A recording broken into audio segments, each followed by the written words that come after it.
Surging house prices and the impending rise in the pension age have been credited with stoking intergenerational resentment in the lead up to the election.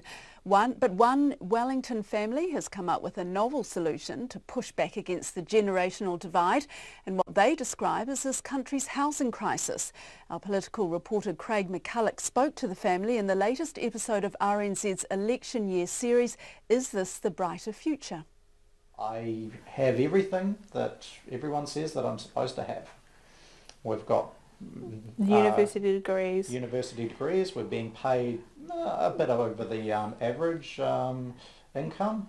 We've got no dependents. We've got no debt apart from our student loans. Yeah, apart from student loans, yeah. I've got deposit, got KiwiSaver. We tick basically every box. Can't get it. Joseph Van Gessel is 32 years old and exhausted. After a fruitless 3-year house hunt with his wife Georgia, the couple have practically given up on ever buying property in Wellington. Early this year they turned to Georgia's 90-year-old grandfather, Bob McCulloch. When they said they were getting the problems, I said, well, I'd come out and share it, share my house with. So I suggested it, they accepted it, and there we are. So, there's no complaints whatsoever. I'm very happy to have someone else in the house. And I feel sorry for them. Practically impossible for some of these young people to ever want a house the way it is. They've got a lot more problems than we had. When we were young, when you get married, save up to get a deposit for a house, and then have a family. I think that's a thing of the past. Yeah. Georgia and Joseph came close to buying their own house in the capital about 18 months ago. They were eyeing up a piece of land in Te Aro which they wanted to build on, but could only afford it by dipping into KiwiSaver and claiming the government's Home Start grant. Joseph, though, already owned a property in Nelson, which he'd bought with the help of his parents in 2010. That meant he had to sell that house in order to qualify as a second chance buyer.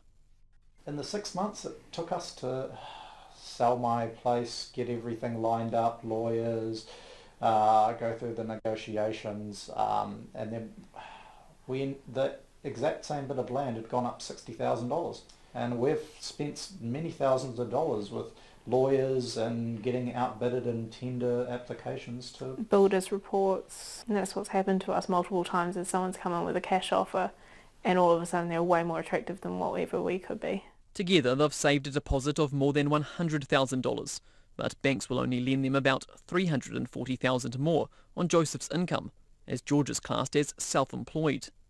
The average price for a house in the Wellington region recently topped $600,000 and is now 20% higher than a year ago. People say, oh yeah, look at the lowest, the cheaper suburbs. We were.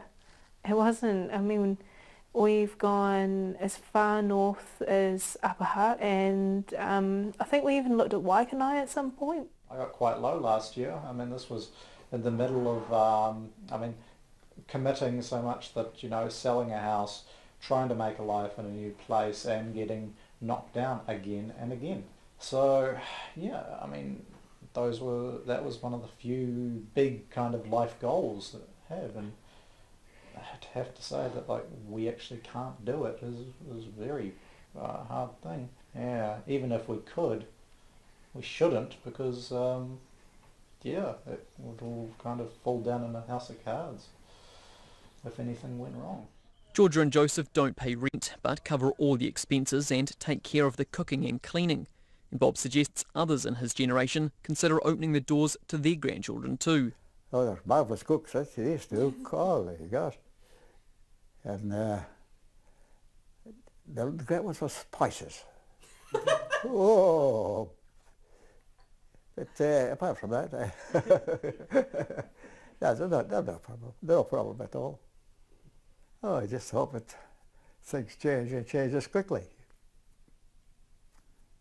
For everyone's sake, really, apart from the speculators. The arrangements helped Georgia and Joseph add to their savings, but the two are now weighing up their options. They figure if they can't get a foot on the property ladder in the next few years, they might try travelling abroad instead. And that report was compiled by Craig McCulloch and Rebecca Parsons-King as part of RNZ's Is This the Brighter Future?